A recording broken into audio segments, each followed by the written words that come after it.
Thanks a lot. I would also first like to thank the organizer for giving me the opportunity to present here. So I'm here at the ICM in the team of Séverine Boillet, and I will talk about TBK1. So TBK1 was discovered by the team of Jochen Weishaupt in 2015 to be linked by dominant loss of function mutations to ALS and ALS FTD. What is very interesting is that TBK1 is ubiquitously expressed, but it has known function, well-defined function in autophagy. So, for example, it phosphorylates P62, and in immune regulations. So it phosphorylates IRF3 that then leads to the transcription of interferons type 1. So basically, our global question is how does loss of TBK1 cause ALS? Specifically ALS, you see I start with ALS, but there is also FTD in there. You will see how the story develops. And especially because our team, the team of Séverine and myself also is very interested in microglia and are microglial specifically implicated in them. So basically microglia, so the classic view is that the microglia are contributing to the disease, or the mutation contributes to the disease. But actually one question I have specifically, especially in the case of TBK1, could a mutation in microglia themselves be at least partially responsible for certain symptoms of the disease? So the disease starts there partially. And so this project is really the project of Isadora Leonel, that was my PhD student, that has now started her postdoc at the UKDRI in Edinburgh with Josef Priller. But it's really her PhD project. So she had this question, understand the role of TBK1 in motor neurons and in microglial cells and its implication in ALS pathogenesis. So with the idea TBK1 could be implicated in motor neurons via its autophagy deregulation and in microglia via its immune regulation function. So it could be some sort of an ideal ALS model. So what we did is because we knocked it out specifically from motor neurons, and we knocked it out independently, specifically from microglial cells with the Krylog system. And we asked, in motor neurons, could that lead to an ALS kind of phenotype? And in microglia, could it lead to some sort of signs of an ALS phenotype? So first, what happens when we knock it out from motor neurons only? So what we found is that there were accumulations of P62 early on, and they increased with age in the spinal cord motor neurons of these mice with TBK1 deleted. So, however, we did not find any motor neuron loss up to 20 months. And when we did transcriptional profiling of motor neurons in the spinal cord, up to 20 months, we didn't find any major transcriptional changes. Basically just TBK1, which was a very expensive genotyping. Basically what happens is that despite these P62 accumulations that are very strong, I don't call them aggregates, I call them accumulations because we know from imaging that they seem to be kind of stalled lysosomes, autophagosomes. The motor neurons are very resistant to this loss of TBK1. So basically, what happens then in microglia? So when you knock out TBK1 from microglia only. And so there, very surprisingly, what we found, what Isadora found, is that early on, already at 4 months, you actually have more microglia in the spinal cord. And they don't really change morphology, it's just numbers. You have more of them. And that even increases further with aging. However, there was no effect on motor neurons. There was no motor neuron loss up to 22 months. And there was no gait abnormalities. So ALS kind of phenotype, no, we didn't see. So this means basically TBK1 has some sort of a function in microglia, homeostatic. It defines spinal cord numbers. However, it is not sufficient to knock it out to produce an ALS-like phenotype. So what then Isadora did, she did 2 huge functional experiments. By one, testing if it could have an effect on motor neuron regeneration after an injury, a sciatic nerve crush. And second, she crossed these mice with TBK1 deletion in only microglia to mutant SOD1 ALS mice to look if it could impact the disease by removing TBK1 in microglia on the SOD1 disease course. But both experiments showed that that was not sufficient to lead either to motor neuron regeneration problems or impacting the disease. So at that moment, obviously, we were a bit desperate, especially Isadora. And actually, by a meeting at Filson a couple of years ago, by talking with specialists from Strasbourg about behavior, Luc Descourg and Raphael Cassel, TBK1 is also implicated in FTD, in the entire spectrum, ALS and FTD. We are not specialists in behavior, but Isadora then thought we are going to look if deletion of TBK1 in microglia could have an effect on behavior, FTD-like behavior in these mice. So she set, with the help of Raphael Cassel in Strasbourg, at our place, the behavior up to do that. So what we did a classic FTD kind of behavioral test, the 3-chamber test. It's a mouse, it's not FTD, but it goes into an FTD-like behavior. The first phase is basically we have an empty cage and a social target, and our mouse goes in and should go more to the social target than to the empty cage. And yes, indeed, that is normal, even if it knock out TBK1 for microglia.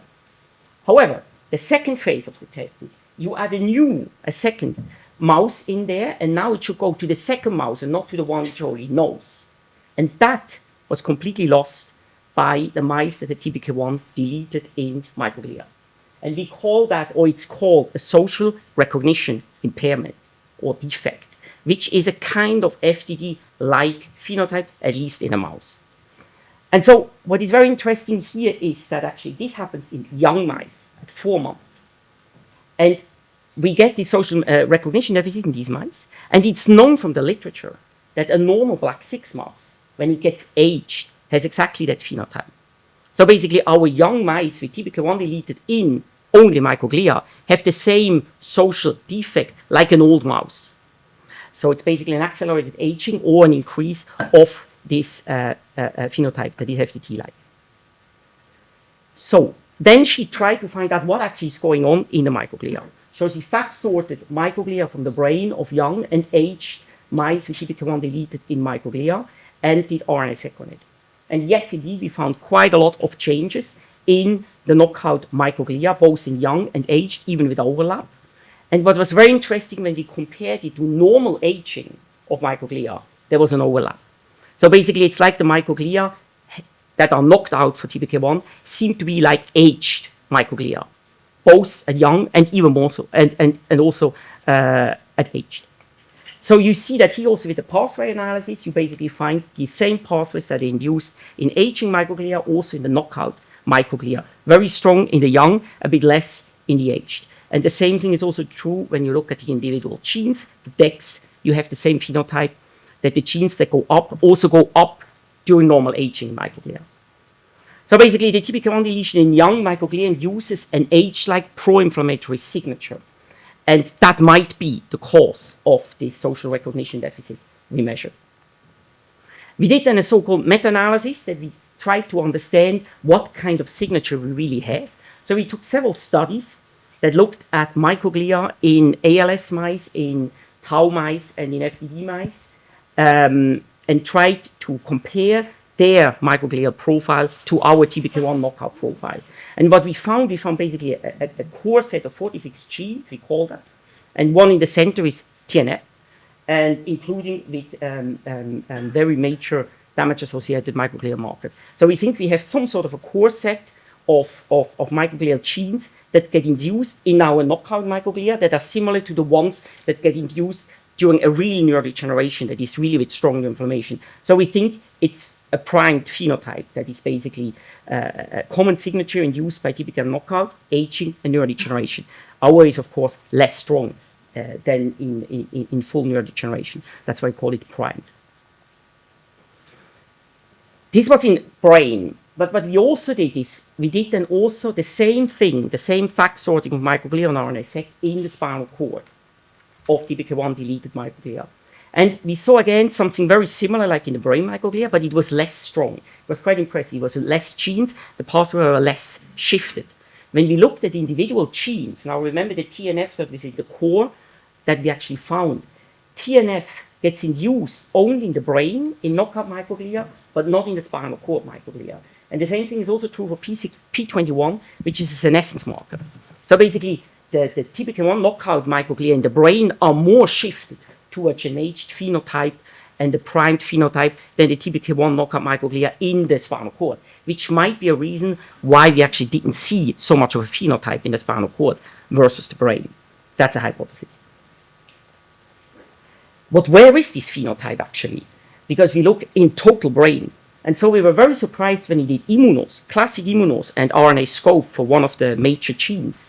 We saw two regions, the substantia nigra pars reticulata. That's not the compacta, where the dopaminergic neuron is. It's where the dendrites go down, where they project. And the pallidum, which is a region down there, which contains also the substantia innominata. And these regions are the ones that have the highest baseline microglial density in a normal mouse. And in our knockout mouse, they light up. They're activated. And when you look at the microglia, they're really activated. It's not like in a spinal cord where you have more. Here you have more and they change. The morphology is clearly changed. So what you actually have is global microglial TBK1 deletion in the brain, at least, leads to focal microglial activations, potentially linked to a high baseline density of the microglia already present, and that could be linked to our social recognition deficit. So basically what we found is that while TBK1 deletion in the microglia in the spinal cord was not sufficient to lead to ALS kind of phenotype, and we most likely need deletion in other cell types consistent with a non-cell autonomous hypothesis, in the brain TBK1 deletion in microglia only actually leads to some sort of a phenotype. So one can say that part of the TBK1-linked FTD disease could start with defects in microglia without the defect in neurons, part at least, and in a mouse. So one last thing is actually when we compare the spinal cord to the brain microglia, what we found as a nice side result is aging of microglia in the spinal cord versus the brain, normal. So actually we have it's a website where we have now installed, one can look at the data, it's public. And what we actually found is that the spinal cord microglia seem to age more than the brain microglia, or differently. There is an overlap of pathways that are clearly defined, but in the spinal cord you have additional genes that are more than in the brain, but you have much more pathways. So it's a much more defined response of aging in microglia in the spinal cord than the rest of the genes in the brain, with an overlap from the both. So there is currently an M2 student with me, running up here, is working a bit on that, on the aspect of aging in the link of aging to ALS in motor neurons and microglia. With that, I would like to thank the entire team of Severin, of course, specifically also the previous member that worked on the project, Isadora, also Aurelian, that is here. And then my thanks go, of course, to our long-time collaboration with Jochen Weishaupt and David Brenners on all aspects of TBK1, and also on the huge help I got from Raphael Cassel and Laurent at Strasbourg for the behavioral tests, to set up the behavioral tests. And thank you for your attention.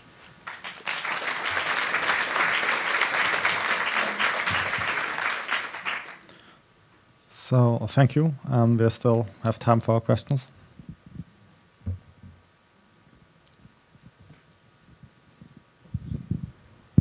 Hi, Sophia. Nice talk.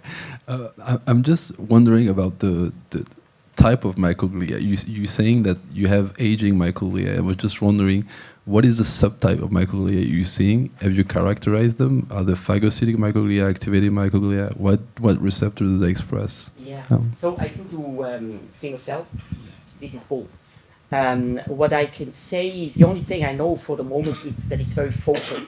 So at that focal space there in the two regions, when you look, we looked for synaptic pruning. We didn't find any synaptic pruning, but what we saw is some signs of actually microglia eating neurons. So we found some neuronal marker in microglia, and the neurons that they ate had stress marker active. So it seems to be a phagocytic, some kind of misregulated phagocytic activity of the microglia.